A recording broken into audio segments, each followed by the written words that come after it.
knows? You can black out, something can happen. You know, there are crashes we have registered where someone dies before the actual crash. Yes. Yes, we have had those crashes. Yes. Someone dies on the steering because of maybe pressure or the heart Yes. attack. And then the vehicle, of course, goes off the road. And even when he's carrying passengers, we have had those incidences. Yes. So I think also that is very important. True. And so many others. Of course, time won't allow us to discuss so much. So thank you all so I guess this clears the awareness, the mindset, and also the vehicle conditioners forms the foundation of road safety. Now that we understand the risks, we understand all the awareness, let's talk about preparedness. Yeah, because road safety is just not about avoiding accidents, but it is also how you handle an emergency when it happens, where a road accident, happens. So what do you do in that moment? And I'll start with Paul. Paul, Yes. to what extent does driver fatigue contribute to road accidents, and how can it be managed? Because you see, I might protect myself and I follow Afandes, I follow Ivans, and I say and also yours, my mindset, I'm okay. When I leave home, I say I'm going to be fine. But another road user. So how do you explain to what extent does driver fatigue contribute to road accidents, and how can it be managed? Thank you so much. Dear listeners, for us, fatigue, we call it a silent killer. It is something that creeps into your life and takes over your life.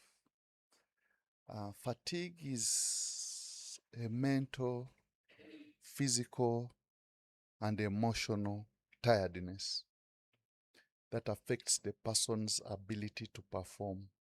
All of us are human beings, first of all. We get tired.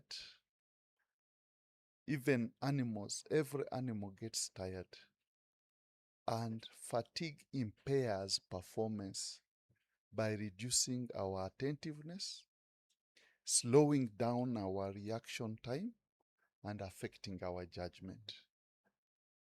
And therefore, when the person's judgment goes down, the reaction time is slower and attentiveness is low when you are driving, then we are heading for catastrophe. We just head for a catastrophe. Actually, fatigue is a word we use, but we mean several things within fatigue.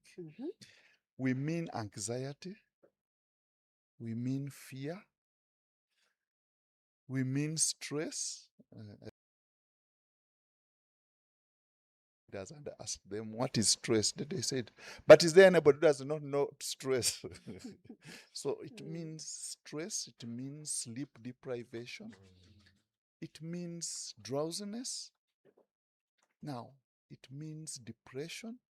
Now, all those issues, when you combine them with the economic reality we are in now, then a driver who is operating the vehicle is really in real danger, because all of these affect the driver. And that's why we come back to tell everybody that fatigue is one of the most dangerous risks on the road. And they have both short-term and long-term effects. Physically, you can be tired. We can see this. When you see a driver with heavy eyelids, blurred vision, head dropping, and nowadays we even have technology to detect when a driver's head is coming down. So, yeah, we show that, look here, there is something not very okay. Reduced performance and feeling tired and headache, those are signs of fatigue. This person is not okay. Then mentally, this person has difficulty on concentrating on the task. I think you have ever seen a driver is there with a dashboard playing around. That person's concentration is now going down. Lapses in attention, says, what are you talking about? That one is a sign. Then failure to communicate. I think you can see, you tell a driver that, look here, I'm going to stop 100 meters from now. then the person just accelerates. That's a sign that the driver is fatigued. Yeah. Risk-taking behavior. We see this in public transport. The person overtakes where it's not allowed. That's the mental fatigue. It's a mental fatigue. Then we have also emotional fatigue. You see a person more quiet than usual. You even ask him what's wrong today. That person has emotional problems. Lack of care of others, for others. I think you see this on the road. The discipline. It's about them. It's Discipline, about actually. themselves, that they don't care about. Reduced motivation to abide by the rules. Anxiety. Decreased tolerance. You ask him that let the pedestrians pass, he does not allow. Those are signs that this person is. Then the long-term effects is what we fear. The health workers tell us it affects the heart diseases, diabetes, which is a very common disease amongst heavy commercial drivers. We have a lot of problems. High blood pressure, because every time this driver is stressed. So in summary, fatigue is so big and wide that we who are in road safety, we are very worried about the effects to the drivers. Thank you. Thank you so much. That was really insightful. Again, for our viewers, for anyone with questions, please post your questions.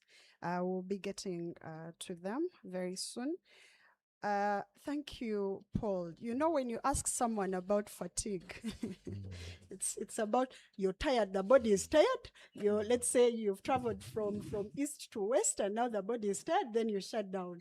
But thank you for the details that you've shared. Now I'll move to Afandi. Afandi, how should individuals like Mary prepare for road safety emergencies, and what support systems exist with Uganda Police? Yeah, thank you so much once again.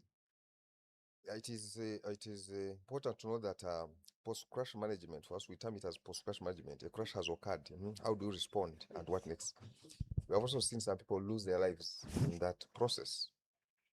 So preparing for road safety emergencies, this comes down to two things, I may say. One, what you need to do in the first 5 to 15 minutes after a crash, Yes. and how quickly the formal response system connects and comes in to assist. So we have to start with the personal now preparedness. A crash has occurred, and this is important for every road user. Yes. You have to know, because I want you to think of this. You have to you have survived. You think of surviving in a crash. You are now safe. You are alive. But then, how do you stabilize? Then, how do I signal for help, for others now to come in and assist? So, basic essentials that we have to carry, because we cannot talk of road safety responding to crashes, and then we don't talk of basic things to have to assist us in case of crashes have occurred. We in our vehicles, it is important to have those first aid kits. And at times we enforce on them, but then people will also complain and ask you, why are you asking for these kits? Yeah. Now, traffic officers, what are you up to? That is exactly what we are up to. So it will assist you in case of a crash. Then reflective triangle or a jacket. Do you know that we have had instances where people are knocked at the scene of an accident? Yes, they are responding to a scene. It is maybe in the night or in the evening and visibility is poor. And then a vehicle rams into them, including our own officers, by the way. We have lost some officers, traffic officers, in such instances. We, of course, at times also now neglect putting on jackets. Yes. And they are knocked by speeding vehicles. Then your phone must be fully charged, because if your battery is off, there's no how you connect for other people to come and assist you. And also having those emergency numbers saved in your phone, very important. Fire extinguishers. At times we look at these things and we're asking for them, where's your fire extinguisher? And they ask you, who tells you that I won't have a fire, and it needs to be put off. So that's why we ask for those things, because they're important. So what do you need to do immediately after a crash has occurred? You turn on the hazard lights, what we always term as double indicators. Put on them to alert other people that there is a problem. Though these days people misuse that. Even when they are chatting with their friends along the road, they put on double indicators, and someone is not moving, you are hooting, someone is not mindful until when they finish the conversation. Yeah, indiscipline on the road. But that is what basically those double indicators are meant for. Then you also place these reflective triangular reflectors 50 or 30 meters away from your vehicle, in front and behind, to alert other road users that, look, there is danger ahead, go slow, there's something. Then we move on to now prioritize life-threatening conditions, what we call triage. You need to prioritize and look at those who are bleeding, look at those who are unconscious, look at those who are still fine, those who are breathing, and all that. So you have to categorize those victims according to how they are, in order to prioritize on who to start with. That is very important. And all this we're talking about, police has not come in, other people have not come in. It is now you who has got this crash. Then provide basic first aid with a few life-saving skills. This can make a critical difference before professional responders come in, before police comes in, before hospitals come in, for other people. But even these days we have the Uganda Red Cross training so many people. Even recently, I don't know, Paul, whether you were there when we launched an online manual that you can go through and get to have those skills, life-saving skills. So important for everyone. Then do you have those now? Get to now calling for help. But do we have these contacts? Do we, for example, have these toll-free numbers for traffic where we call and inform? It is important to have them, and then call emergency numbers for police or traffic. Police, we all know 999, you call and get us. 112, you call and get us. Then for traffic, it is toll free is 0800 199 099. Then look at the ambulance services. We reach out to them. If we can, we call, and then they come and assist before the police now comes in. So us as traffic police, what is our role? Of course, we have been in the forefront of this, as much as we are, by the way, not meant to be. The Ministry of Health, they are supposed to be, this is basically their role. They're supposed to respond. But of course, we get ourselves the first responders there. We have no option. So we find us putting you people in these kabangaris, don't complain. We have no option. We have no choice. No resources. Even when I know that some, of course, die along the way because of how they are really being transported. Exactly. So us as traffic police, we also come in now to secure the scene. We have to secure the scene, because if you're not careful, you register other, like I had told you before, you're going to register more crashes when you are handling a crash. So we also control, you have seen us control traffic to prevent further crashes. Then we also coordinate to make sure that people are moved, vehicles, wreckages are moved and taken where they're supposed to be. Then we also coordinate emergency coordination. We call for these ambulances when we come in, and then we also link the hospitals and fire services. In case we get a crash and there are fires, then of course we have to connect with the fire ambulances to come in and put off the fires. And so many things that we really do. But then we also go ahead to evacuate these victims to the hospitals. Like I told you, that when of course ambulances delay, we use our own vehicles. Resource. Other times, well wishers, there are people who are good that you stop and they stop and they help us really to take some of these people to the hospitals. But it is also important to be realistic about the response conditions. At times these ambulances delay, like I've told you, and it's very common, especially in the outside urban areas. It can only be faster around here because Marabu is there or whatever. But there are those areas where you not even see it until you have managed the entire scene. And Then we also, talking of being realistic and looking at a few challenges that we come across in this. Yeah. The bystanders will always be the first responders. That one, we have no choice, because the crash has occurred and they're the first people to be there, even before police, by the way, comes in. Yeah. And of course, when these people come in, not that everyone comes in with the heart of helping. There are even Yes. others who come to pickpocket. There are those even come and take phones of the dead. They start even touching the pockets of the people who are unconscious and take money. Yes, these Yeah. things are happening. But also, we also see issues like traffic congestion, which slows the response time in cities like Kampala. You call for ambulances, but for ambulances to commute from Murago to come, it also takes the time because of the traffic jam. Exactly. So the practical ways that we have to prepare ahead of time, we have to save these numbers. In case of an emergency, we have to call. We have to identify the hospitals. Don't wait to have a crash, for example. A route that you use always, often there. Identify those hospitals in the nearby. In case of anything, then you know where to go and save life. But then also, we share our travel routes with the family, especially for long distances. Yes. Yeah, don't just move.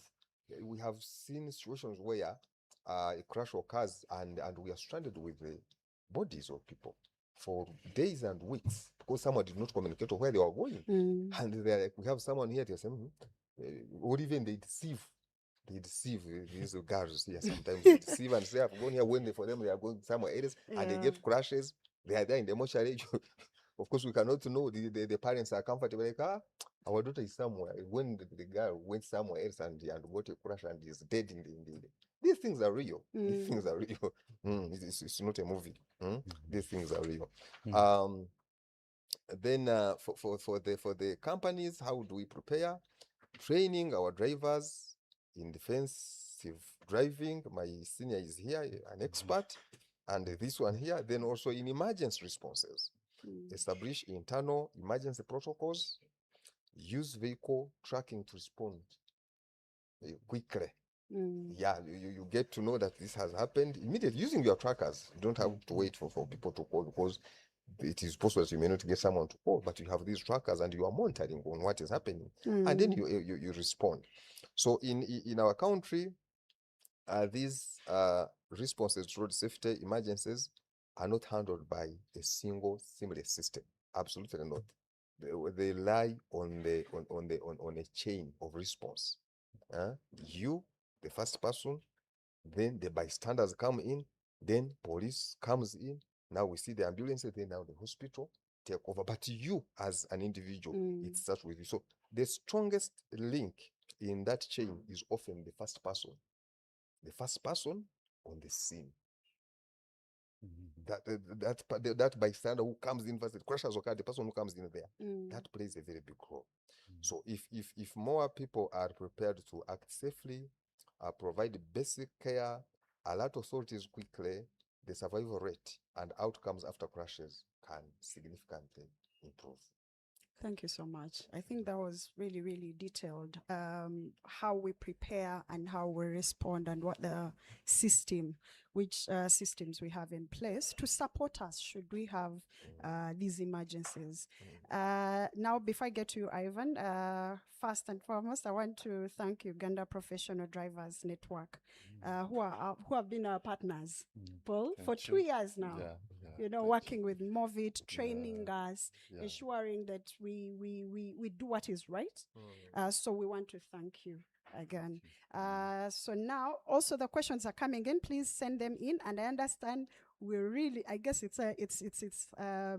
we're having a good time because now time is running out, and yet we still have some time to go. So Nick, Ivan, talk to us. How do you do a pre-trip inspection, and how it helps reduce accidents or crashes? Someone has said we refer to them as crashes, not accidents. And what best practices should be followed? Okay, thank you very much. And I think we have to note, my colleagues have talked about how accidents happen, what causes them, but I want to make it clear that most of these accidents that happen, they happen because of two. They can be categorized in two because of two reasons. One of them could be because of a driver issue. It could be maybe the driver is not trained, maybe the driver is fatigue that you are talking about. It could be because many reasons. It could be because it was overtaking wrongly or whatever, all those issues. But the second one, if it is not about the driver, then it is about the vehicle. That is for sure. Unless you become a victim of circumstance and you're the one driving and the other one comes and knocks you, then it is not your fault, it's not the fault of your vehicle, but anyway, you've landed into someone's mistake to fall into an accident. So what am I trying to say? I'm trying to say that apart from the driver-related mistakes, issues, the other issues are to do with the vehicle that you're driving. And so one of the ways that you can avoid these accidents from happening, and that is actually the cheapest way, because you realize when you try to rectify issues after accidents have happened, you are either compensating those who have died, you are either already even in prison because you were driving perhaps a DMC. So that is a very expensive process. The best and the cheapest process is to ensure that you do vehicle inspection. Why do you do it? You are going to identify the issues which would have led to these accidents early enough. Even before you move, you can even cancel your journey if you realize that what you have realized on your vehicle will take longer to solve it. So there are issues which you have seen recently. You saw in media the certain case which was being handled where a vehicle failed to brake and rammed into a journalist. You had it. This is brake failure. You have seen incidents whereby vehicles are moving and all of a sudden a tire comes off the wheel, the axle. And you can imagine when you're moving and the tire gets off the wheel, what speed will it land on the next person on the road? It could be a pedestrian, it could even be another vehicle.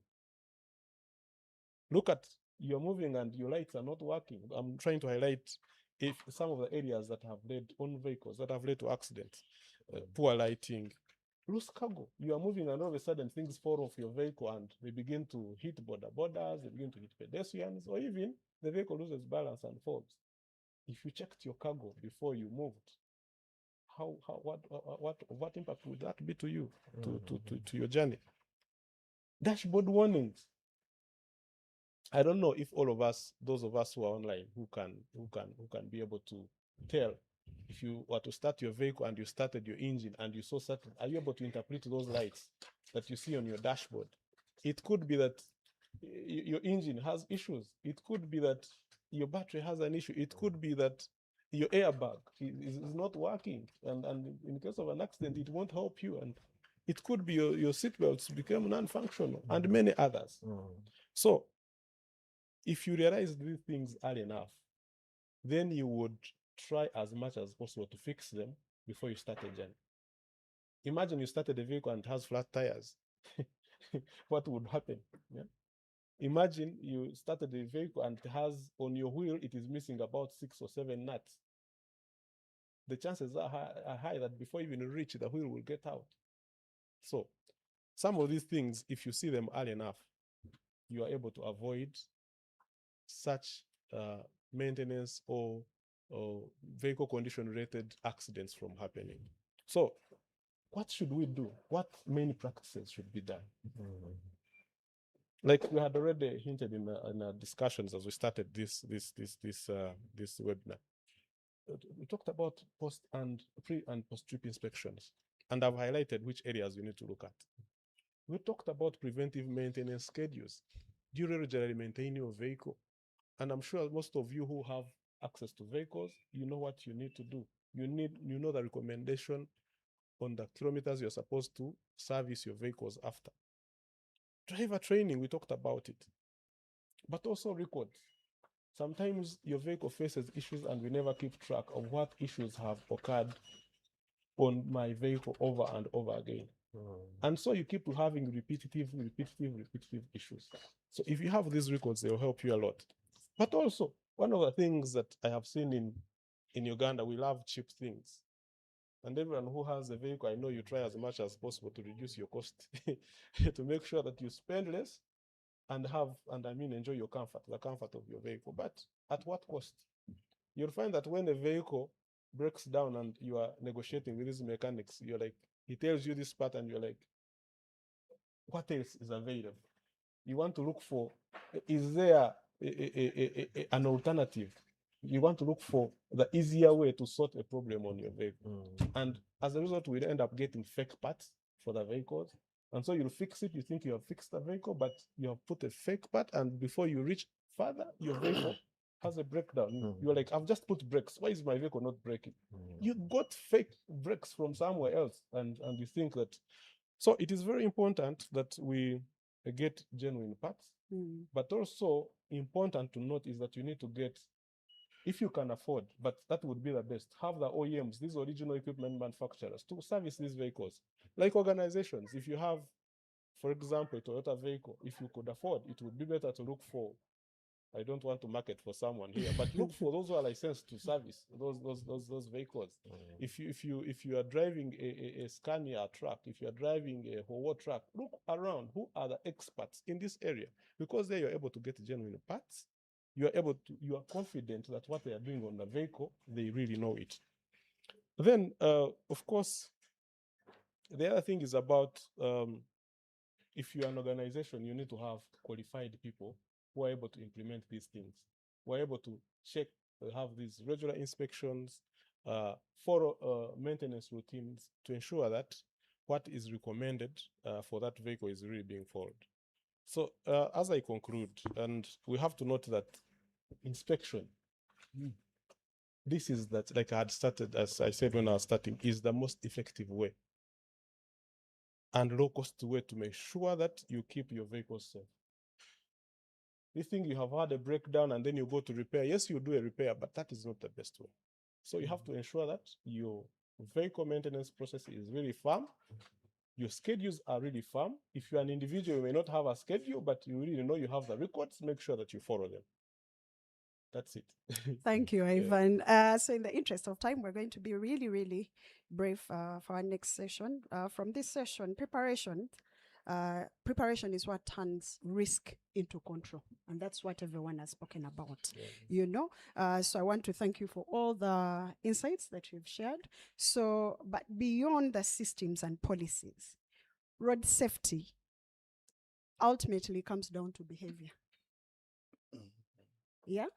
And how do we drive, how we plan, and how we prioritize safety. So this is in our last segment that we are having. Briefly, I'll go to you, Ivan, very, very briefly. How can we ensure what we load in our cars? How can we ensure load safety and vehicle stability? And what key safety features should we prioritize? Briefly, talk to us about that. Okay, thank you very much. And I want to hint that the vehicles we have recommended loads. Each one of you, when you buy a vehicle, you have a logbook, and there is what is recommended on that logbook that vehicle is going to carry. If it is a truck, there is a recommendation for what the trailer is supposed to be, and there is a recommendation for what weight the tractor head has to have. So that one, you have to have it. Even the light vehicles, it is put on the logbook and very clear. But most of the time, we don't look at these. But they are very, very important. You will not know it is important, not until it is an issue and has caused an accident to you. So what we should do, we should make sure that we avoid overloading. What have they recommended? But also, what is the government recommendation? UNRWA has put these write-ups very clear. Each vehicle, what it's supposed to do. Let's make sure that we follow that. But also, sometimes we load even when you have put the correct weight, but have you balanced it well? Some of you have even moved on water, you find the person who's operating the boat tells you, make sure you number of people You sit sit inside. beside. What are they trying to achieve? They want to make sure that you are balanced on the boat. The same applies to when you sit in this, when you load cargo in these vehicles. You will load it one side and it will reach somewhere where there is an incline and the thing will topple. Yeah. You also have to ensure that, for example, if you have loaded a truck, where is the heavy cargo? Where is the light cargo? I think some of us have heard a word called center of gravity. Yeah.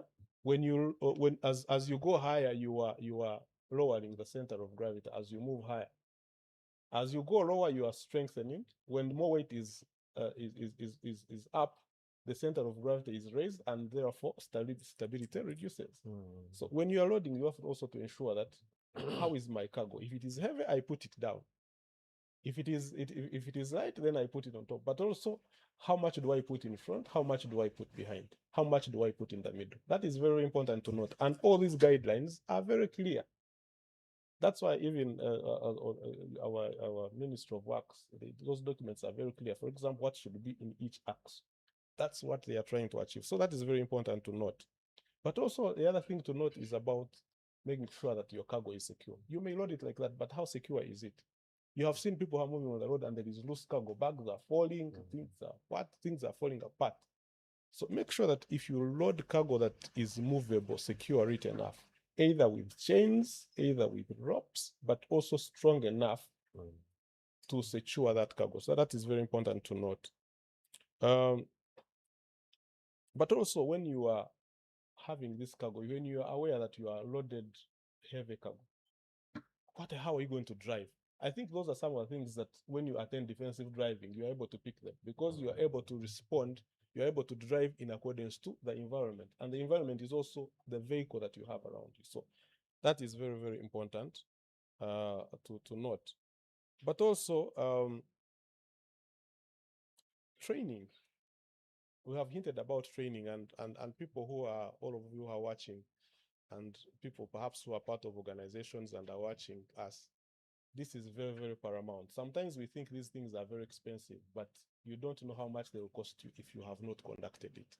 That's why you pick some of these things. So for me, these are some of the things that we need to do, but also other safety features that one needs to ensure that they do is that they need to make sure that even when you do that, for example, make sure that your vehicle is well pressurized.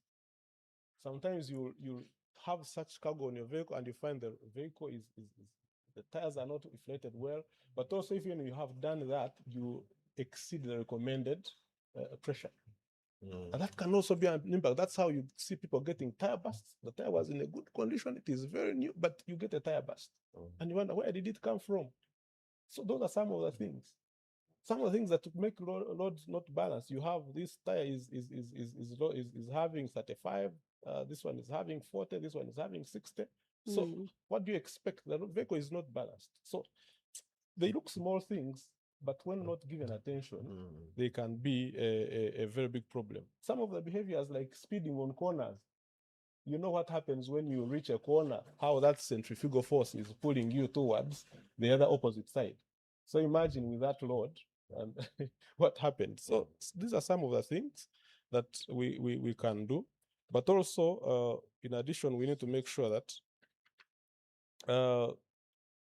as we do all these things, like make sure that all the safety protocols are in place. You find that someone is offloading a vehicle or is loading a vehicle and the vehicle is not choked. It looks a simple thing, but you can imagine the load that is on that vehicle.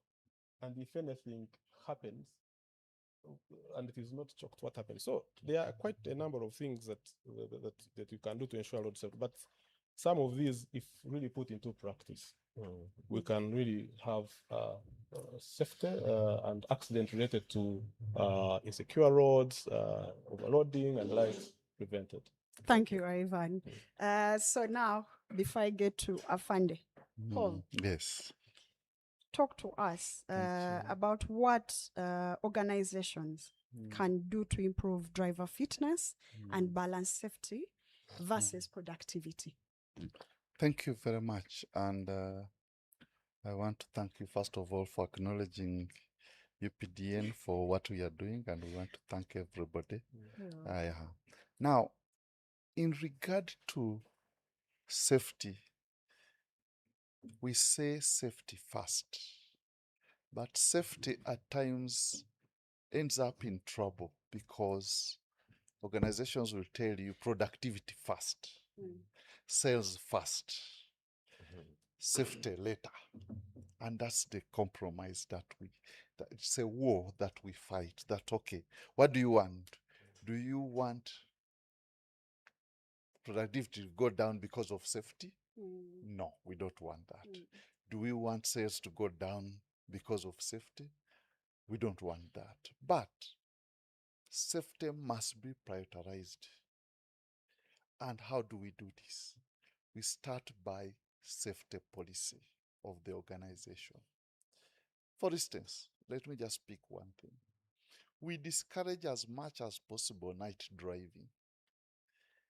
During night driving, we suffer around 3 or 4 scenarios. One, fatigue, which I have already discussed, comes in. Secondly, visibility, which is an issue. Thirdly, poor lighting system. And fourth, is that there is just general fear of darkness. I mean, when you are driving on a road and you are the only person there, you just ask, what if, what if, what if? So we discourage people from driving in the night for them to rest and be active during the day.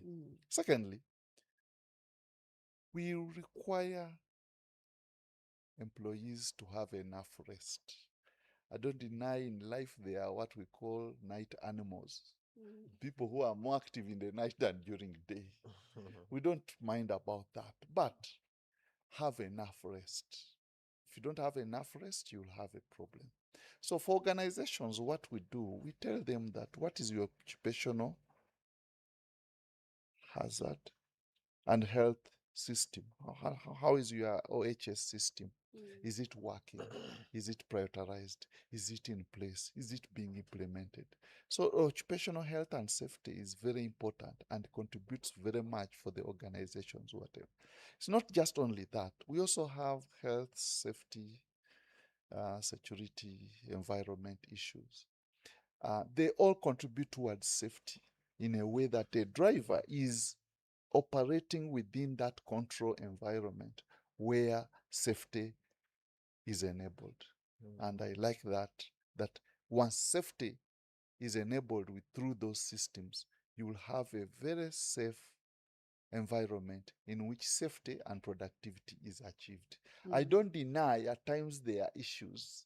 I remember I had a client and the truck needed maintenance, but the client also needed the goods which were on the vehicle. And it was a very big battle. But a compromise was made. But when the truck came back, full maintenance was made. Thank you. But also, there's what we call journey management plans, such that a driver is really well catered for in order for him to take rests and then make sure he reaches well. Then there's what we call power nap. A power nap is just a brief sleep by a driver in case he feels drowsy. Just 20 to 25 to 30 minutes. Very good.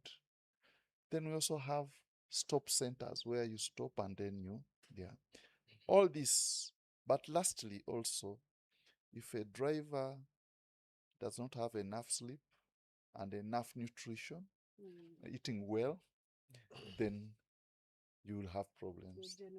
General health. Thank you very much. Thank you so much, Paul. So before we get into our Q&A session, because I've seen so many questions have come through, Afande, talk to us about what are the most common traffic violations and causes of accidents, and how is Uganda police addressing this?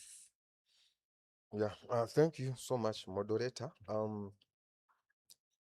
We see that the common causes of these crashes, and why we call them crashes, why we call them crashes, in our vocabulary we avoid the word accidents. Accident. Someone has told me here. Yeah, Omong okay. from, If they have already told from you, UNT. okay. Yes. Enemies now. But we see the common causes of these crashes on our roads, human behavior contributes to 90% of this.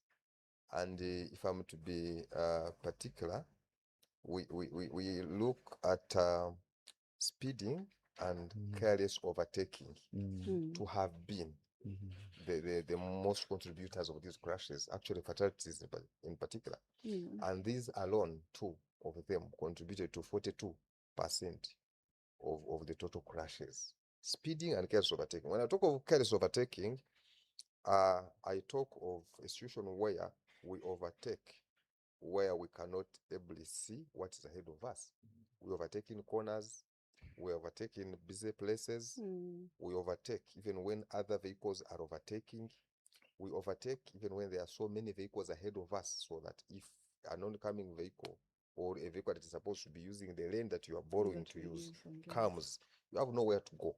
And then you realize we also register head-on collisions that have claimed so many lives. So that is the reason. But then we have other causes like following too close, that is moving so closely to the next vehicle, yet there is that gap that you are supposed to leave in case of anything. Then you see how to avoid that crash.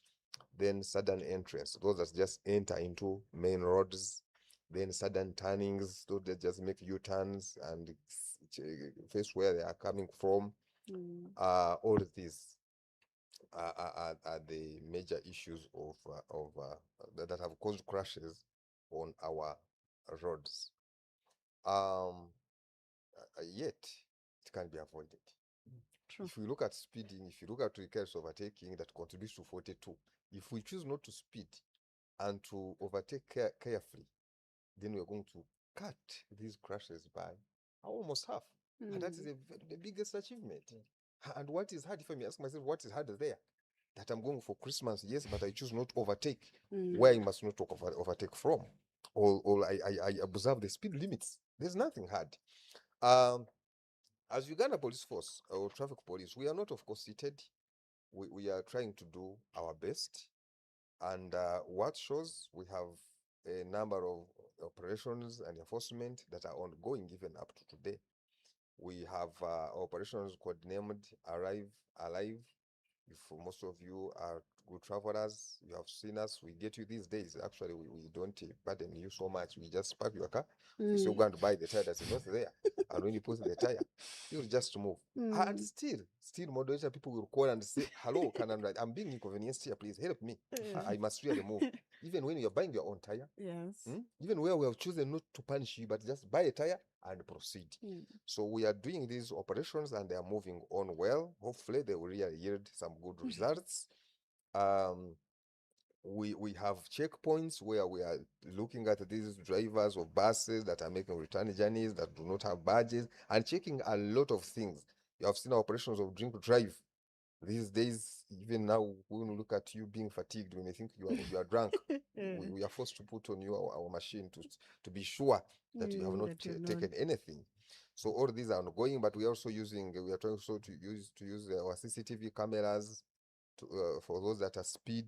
Our cameras, by the way, on highways, they capture these vehicles that are speed. They capture the number plates and they also are able to capture the speed at which they are driving at.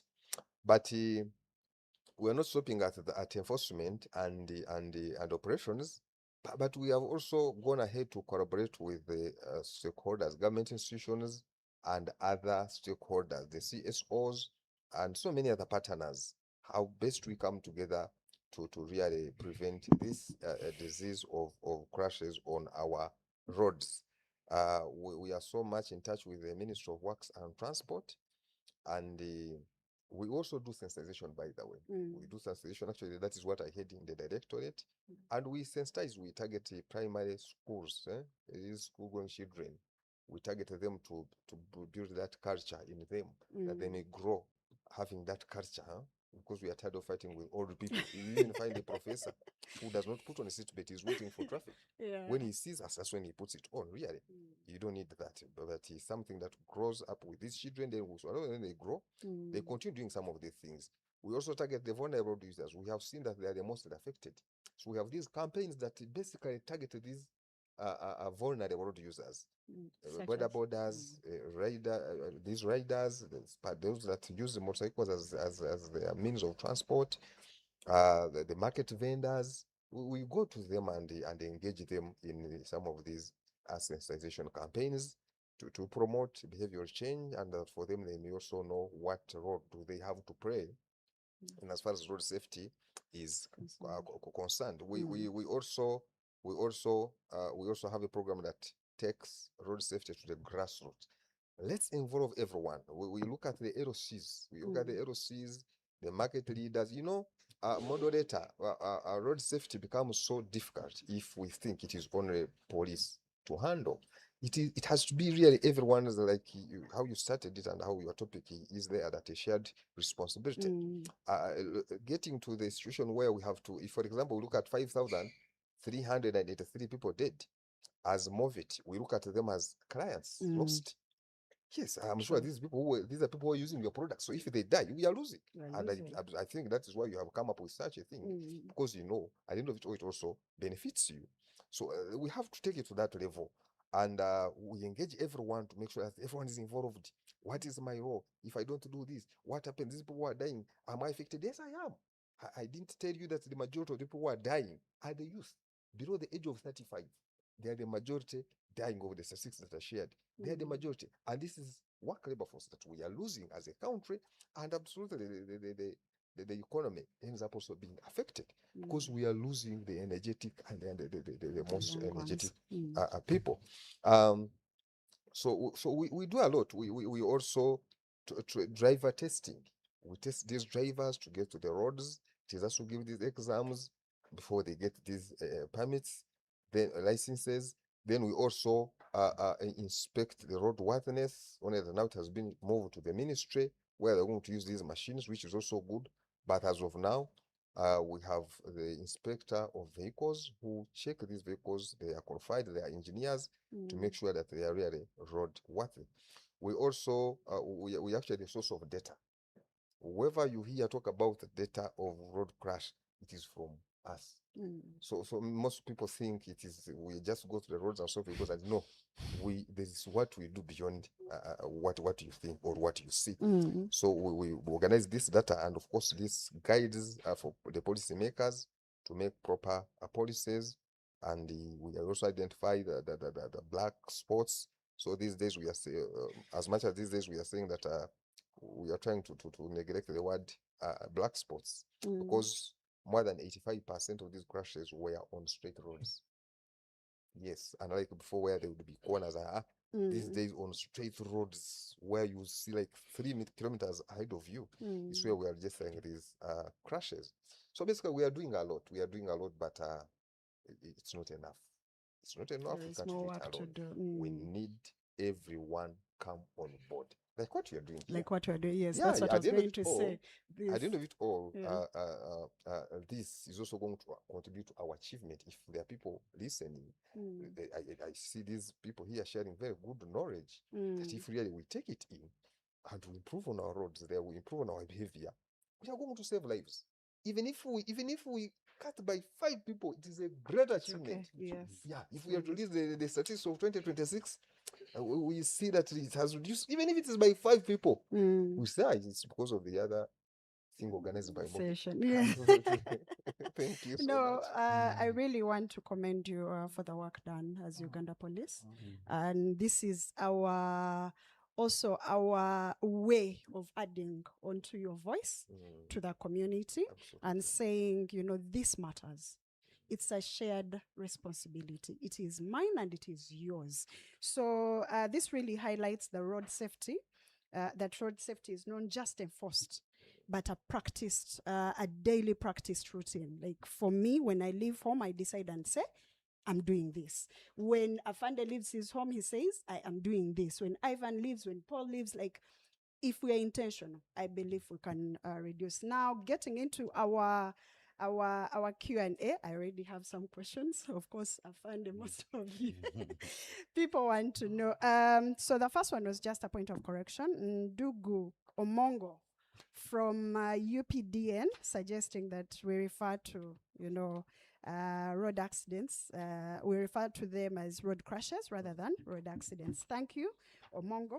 And then the other one is, what is that single behavior that can save, what is that single behavior can save male lives on our road? Maybe what is that single behavior that can save someone's life on our roads? Then I think, Paul, you can take that. Okay, thank you. Then someone is asking, what have you done to address terrible road conditions? This is not in our jurisdiction. None of the panelists has the authority. We don't have the authority to speak into that. Then the other one is, there is a very alarming rate of high beam inflation. Everyone is just aiming at outshining the other. I think, was it Afande who spoke into it? Lights, no, visible lights. We try to outshine each other. I'm putting on my lights, you're putting on your lights. Then we end up having a crash at night. So I think that's a comment. I don't think it's a question. It's just there is a very alarming rate of high beam inflation. Everyone is just aiming to outshine the other. Thank you for that, Martin. Then Justin, my question goes to Afande.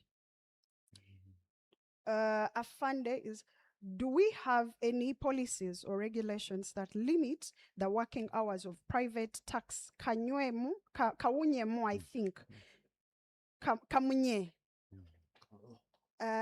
drivers to reduce crashes caused by tiredness?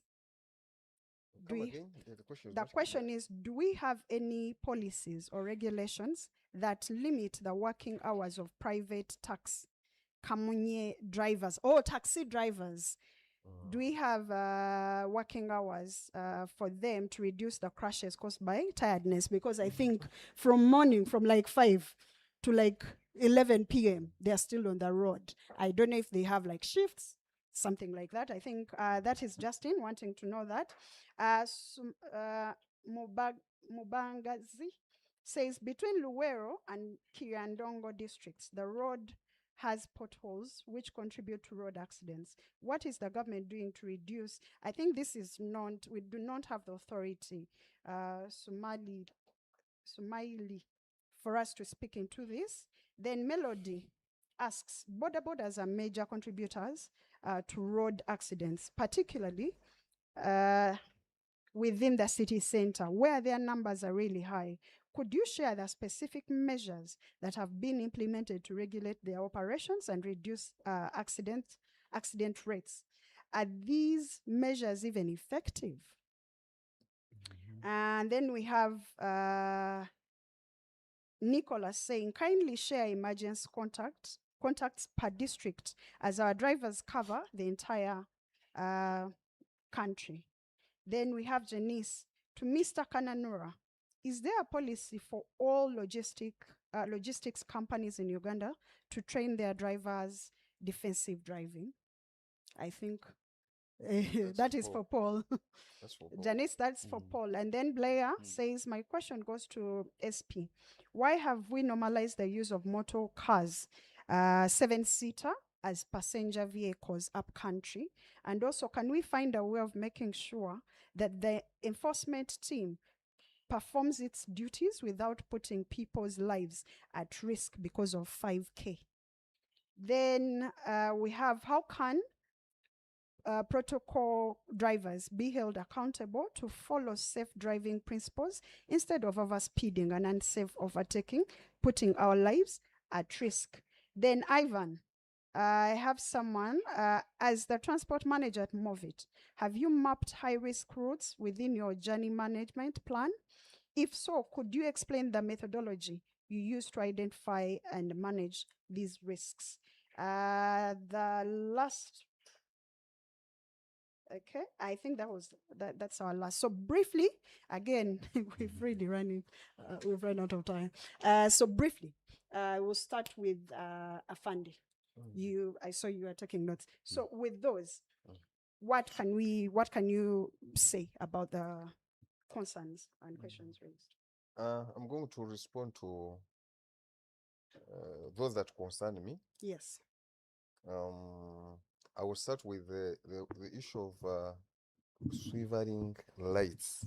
Yes, they are a problem, but in our operations of Alive, we are working on them seriously. We get you with those lights, we pack you, and we remove them. We have our OVs, we inspect your vehicles, and we put them again. Next time, we take you to court. So we are removing them, and they're a problem. That is true. Yes. They are a problem. There are also lights. They are pole. They are bulbs. People are buying 500,000 to put in their vehicles.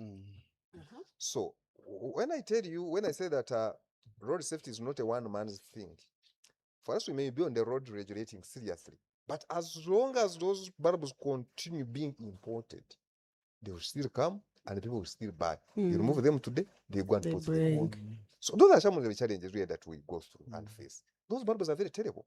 They flash them on you. You get blinded and you have to park aside. Yeah. And these the heavy vehicles, the snow trucks are the ones with those funny lights. Borders, we are also on them. In operations, we are getting these people. At times we get them, we park them, they abandon the motorcycles. Again, people make a noise, they say, why are these motorcycles too many at the police? And we start now getting issues, orders here and there, release. So we are doing our part, I believe, but somewhere, somehow, someone is also not doing their part. They need to do their part. We need to for example, regulate them, starting even from the KCCA. Yes. They should not be that too many. There are too many these borders. There are too many. You find them on these traffic lights. They are busy violating. They never respect. They never. And they are how many violating? 100. How many traffic officers? They are 2. And people will ask you, why don't you arrest? How can 2 traffic officers arrest 100 riders? It's impossible. But it is not all lost. Something is being done to have that regulation in place. We have them limited, and then we have them controlled. We even go as far as electronic enforcement is concerned to make sure that nobody misses this enforcement. Lastly, this person who talked over the 7-seater being normalized to carry passengers, some of these issues, of course, that is the ministry. Who are they supposed to regulate? Who has the PSV to carry these passengers? But because people have chosen to use them, we are also there to do our part. Those that carry interference, we get them. Those that carry excess, we get them. But they also brought in the element of 5,000. They talked of 5,000. 5K. 5K. Yes. And so that is the kit kidogo. Yeah, they always talk about that thing. But moderate and to our listeners, when we are here discussing these things, we are really looking at everyone's role. Everyone's role. I want to tell you that police, we are playing our part. Who knows, for example, that we have a unit that fights that corruption? Guess these officers, we charge them, and some of them are even expelled. But if you don't get information, then where do we start from? Okay, those people who are giving the money, are they willing to come and give us this information? They are not. No.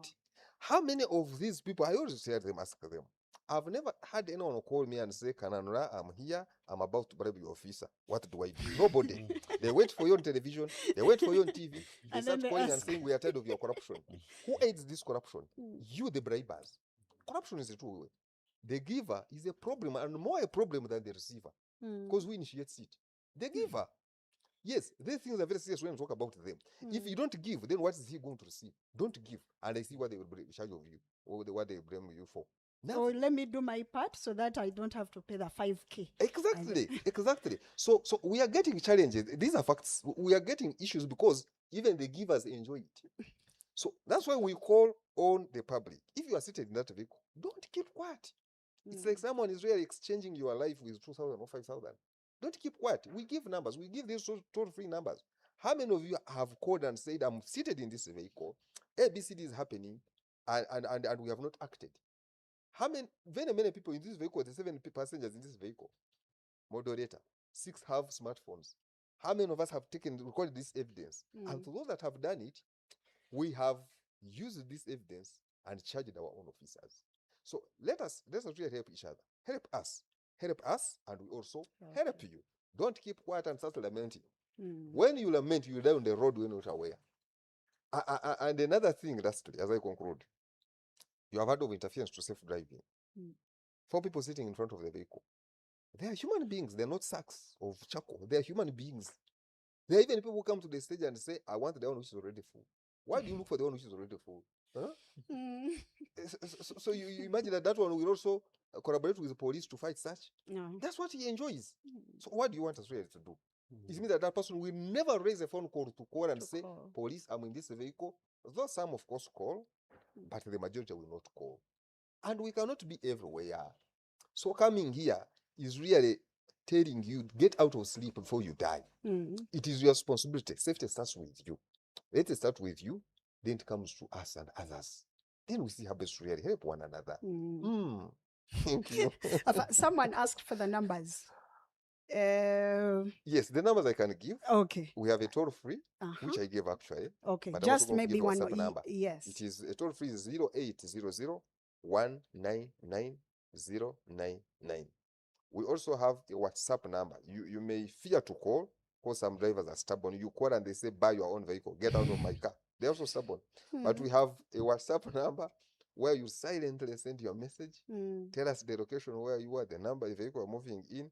We shall act in liaison with our officers on the road. And that's countrywide. Countrywide. It is 07 79 999 999. It is on WhatsApp 24/7.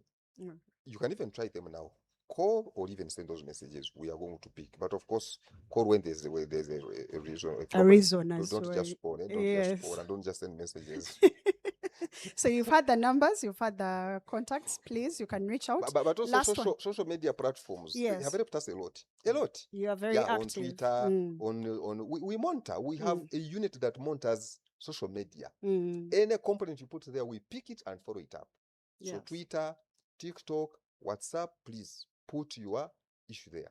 We're going to pick it and follow it up. Okay, Nicholas, hope we've had you've had that. The last one for you, Afande. Someone asks, is driving on a phone in loudspeaker loud? Like I don't have to hold it here. Can I take my calls on loudspeaker? Is it allowed? Yes, the law is clear. It talks of using a handheld phone. So meaning you pick and put on your. That's what we call distraction, and that's when you can be punished. Okay. But where it is in hands free and you are speaking, no problem. However, to me, it is both distraction. I'd rather that is a fact, because you are speeding, for example, someone is calling to tell you someone who has died. You think you remain the same? To me, it remains a distraction. So so it's allowed, but it's not safe. Yes, no traffic officer will give you a ticket for that. I think that's what they wanted to hear. Yeah, but for safety purpose. And if that particular person who asked has that ticket, let them come to Natete, the officer will pay. Okay, so you've had it's allowed, but it's not safe. And today we are talking about road safety. That can be a distraction, like Afanda said. Briefly, Paul, talk to us. Thank you. Thank you for the questions that you asked me. I'm seeing 2 or 3 questions that were, what is that single behavior that can lead to safety on the road? The issue is just discipline and respect. As simple as that. But it has to come out of the knowledge, which brings in behavior change. It also has to have the safe skills on the road and also good attitude towards the road. Then secondly, the question of visibility in the night. Fande has talked about it. It's a very, very bad problem on highways at night. And please be very careful with truckers in the night. The truckers take over the night and they are really a problem. Some have extra lights and they also do a threatening. They will throw you into a ditch and then you might even lose your life. Then thirdly, is there a law which provides for defensive driving training? Now, this is a very important issue for logistics companies. We encourage all logistics companies. There is no definite law, but when you look at occupational health and safety, the defensive driving is highly recommended, and it's a self-regulatory issue. I'll give you an example of oil and gas industries. All the people in oil and gas have embraced defensive driving. Many or most of the corporates have embraced defensive driving, and we feel that even the private sector, particularly public transport, I have to report here we are having issues in terms of defensive driving for public transport, particularly motorcycles and taxis and buses. We are really struggling to convince them to have defensive driving. Thank you very much. Those were the questions. Thank you so much. So, Ivan, you're going to tell us what you've done, and in the same, like after that, then you can give us your parting shots, because we have really run out of time. Then we'll get to Afande next, then Paul, as we close. Okay, thank you very much. He asked the question, have you mapped out high risk routes, and which methodologies have we used? Yes, as Movit, we moved to several countries, about 8 countries where we have a fleet operating, and I can confidently say, yes, we have mapped out the high risks. How have we done it? Of course, all our vehicles are running on the in-vehicle monitoring system. Some of you call it GPS tracking system, but others, because of the functionalities the system has, we prefer to call it in-vehicle because it encompasses many aspects. So we have these systems, and we have used them to map out these areas with the help, of course, of our safety team, because sometimes you need a third party to see what the driver is not able to see. So we have gone to these areas, but however, we have not been able to complete them, because operating in 8 countries and being able to pick everything that is a hazard that is in this corner, a red spot that is in this area, we haven't picked out this area. Hazards that are in different towns, we haven't. But it's an ongoing process, which I believe that we will complete. Recently, we are working on enhancing our IVMS system by including the dash cams, and we believe that that will be one of the ways, without necessarily having people to move to those areas. We'll have these videos coming through from the cameras, and we'll be able to pick out these areas, geofence them on the system, and then be able to give clear guidelines on how drivers are supposed to behave when they are in those areas, including speed limits, including the warnings from the system, and taking appropriate actions when drivers are violating the guidelines that we have put in place. Then my parting shots. One, I would say, and to the viewers out there, and when you are talking to the people who have not maybe joined today and perhaps would want to get a takeaway from this. One, don't be part of the statistics. Police has given us statistics here, and it would be very absurd for people out there watching us and you are counted as part of the statistics of the crashes that have happened in this year or going forward the other years. And how will you do that? The discussion has been very rich in terms of what needs to be done. So learn a thing or two and implement them. And then for organizations, not only by the organizations, for individuals and organizations, let this thing not be like an enforcement. You know, every time when you are on the road, you meet a traffic officer, that's when you remember your tires are not okay. That's when you remember you didn't wear your seatbelt and you try to pull it. It means you're trying to do what? To follow what enforcement requires to do. But can we understand what these things, what relevance these things have?